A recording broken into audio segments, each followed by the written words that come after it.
30 mil pessoas no estádio. A torcida mais apaixonada do Rio de Janeiro empurrando o time. Um adversário do Equador que ninguém fora da América do Sul consegue nomear. E o time que foi campeão da Libertadores há menos de 2 anos. Barcelona de Guayaquil 1, Botafogo 0, dentro do Newton Santos. E o Botafogo foi eliminado, antes da fase de grupos, antes de qualquer grande jogo, eliminado por um time que você provavelmente nunca assistiu na vida. A torcida que foi ao estádio para celebrar foi embora vaiando. Os jogadores mal olharam para as arquibancadas. E John Textor? Textor estava lá, assistiu a tudo e saiu em silêncio. Mas o que aconteceu ontem à noite não começa e não termina no campo. O que você vai ver nesse vídeo vai muito além de uma derrota, porque essa eliminação foi construída, tijolo por tijolo, mês a mês, por decisões que ninguém quis questionar, até agora. Fica até o fim, porque quando você souber o que aconteceu nos bastidores do Botafogo nos últimos 3 meses, você vai entender que essa eliminação era quase inaceitável. Se você é novo aqui, bem-vindo ao canal onde a gente não aceita a versão oficial quando a história é mais complicada que isso. Clique em se inscrever agora, ative o sino e deixa o like, porque esse tipo de conteúdo precisa chegar para mais gente. Agora vamos entender o que realmente aconteceu com o Botafogo. Há menos de 2 anos, o Botafogo era o melhor time da América do Sul, campeão brasileiro, campeão da Libertadores, um projeto que o mundo inteiro elogiava, o Botafogo Way, que Textor falava em toda entrevista. Ontem à noite, esse projeto perdeu para o Barcelona de Guayaquil dentro de casa.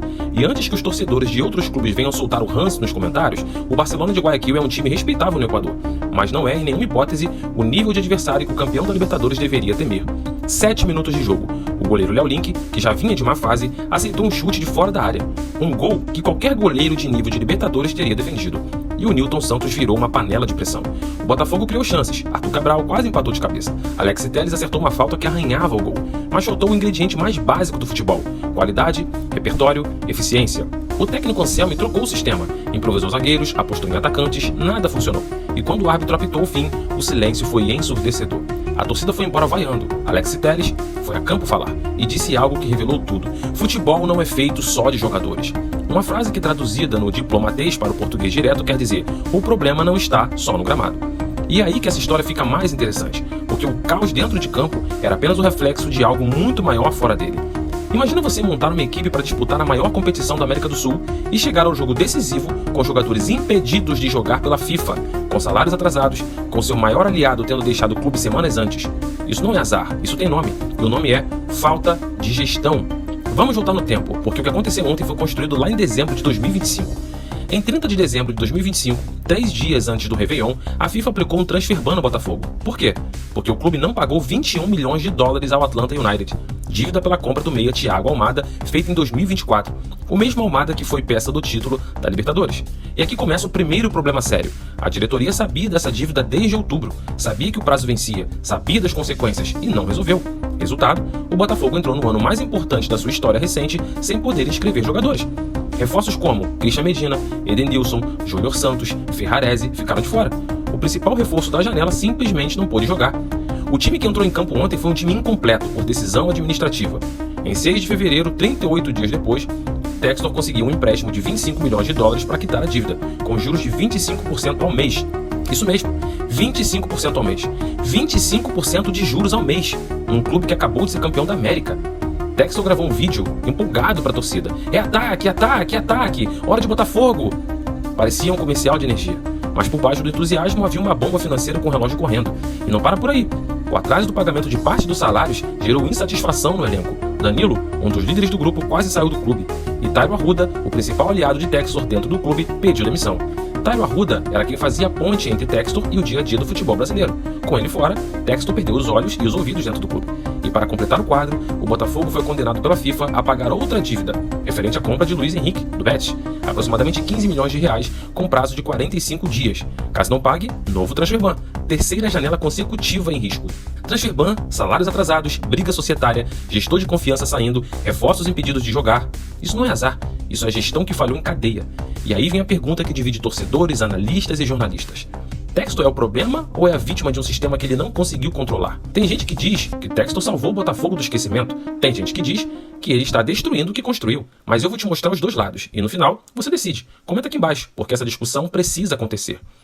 John Textor chegou ao Botafogo em 2022. O clube estava no limbo, sem dinheiro, sem projeto, com uma torcida que esperava décadas por um título grande. Em 2 anos, Textor transformou o Botafogo num dos maiores clubes da América do Sul. Trouxe Marlon Freitas, trouxe Savarino, trouxe Almada, trouxe Luiz Henrique, montou um elenco que ganhou tudo o que tinha para ganhar em 2024. Isso é inegável. Textor entregou o maior ano da história moderna do clube. Mas agora me responde, de que adianta montar o melhor time da América se você não consegue pagar as contas no mês seguinte? Porque o que vemos em 2026 é o resultado de um modelo que aposta tudo no curto prazo, compra jogadores caros, não paga, espera, negocia, atrasa. E quando o prazo estoura, o futebol para e o elenco afunda. E há um detalhe que incomoda muito. Na véspera do jogo decisivo contra o Barcelona de Guayaquil, Textor foi à cerimônia de encerramento do Campeonato Carioca. Sentou à mesa, sorriu, elogiou o arquirrival. Vamos lá, na véspera do jogo mais importante do ano, o dono estava numa festa do Carioca. Isso é confiança ou é descaso? Nas redes sociais, torcedores do Botafogo não pouparam. Mediocridade não é aceitável, disse Textor em março. Ironicamente, foi o que o Botafogo entregou ontem. A torcida do Botafogo está dividida. Há quem defenda Textor até a morte, dizendo que a estrutura que ele montou é sólida e que o caos atual é temporário, e há quem diga que ele está destruindo com a má gestão o que construiu com investimento. E você, o que acha? Comenta aqui embaixo, porque essa é exatamente a discussão que o futebol brasileiro precisa ter. Virando a página da eliminação, o que sobra para o Botafogo 2026? Primeiro, o Botafogo cai para a Sul-Americana, o torneio que vira alternativa quando a Libertadores não dá certo. Para o clube que foi campeão da Libertadores há 2 anos, é uma queda e tanto. Segundo, o Brasileirão começa, e é esse o campeonato que vai definir o ano. Se Anselmo conseguir implementar o sistema de 3 zagueiros com o elenco completo, o Botafogo pode até surpreender, mas o elenco ainda tem buracos. O goleiro preocupa, a zaga é curta. E terceiro, a crise financeira não foi resolvida. O novo transfer ban ameaça. Os juros do empréstimo vão aparecer na conta. E a briga societária entre Textor, Ares e a Eagle Football continua sem solução. O técnico Anselmi tem crédito, chegou num momento difícil, está tentando implementar um sistema novo, mas um técnico não vence sem peças. E as peças do Botafogo foram impedidas de jogar, ou nunca foram contratadas, ou estão lesionadas. A questão é, quanto tempo a torcida do Botafogo vai esperar? Porque uma coisa ficou clara ontem no Newton Santos, a paciência acabou. O Botafogo foi campeão, construiu uma história bonita, fez o Brasil inteiro se emocionar em 2024. Mas o futebol não tem memória longa. E o que aconteceu ontem mostrou que a glória do passado não apaga a dívida do presente. Agora eu quero saber a sua opinião, torcedor do Botafogo. Você ainda acredita no projeto Textor? E o torcedor do restante do Brasil? Você acha que o Botafogo vai se recuperar? Ou o declínio já começou? Comenta aqui embaixo. Pode ser resposta longa, pode ser só uma palavra, mas comenta, porque essa é a discussão que o futebol precisa ter hoje. Se esse vídeo te fez pensar, deixa o like agora. É simples e faz toda a diferença. Se inscreve no canal se ainda não se inscreveu. Toda semana tem uma história nova, um bastidor novo, uma análise que a grande mídia não faz. E ativa o sino para você ser o primeiro a saber. O futebol não para e o Império da Bola também não. Até o próximo.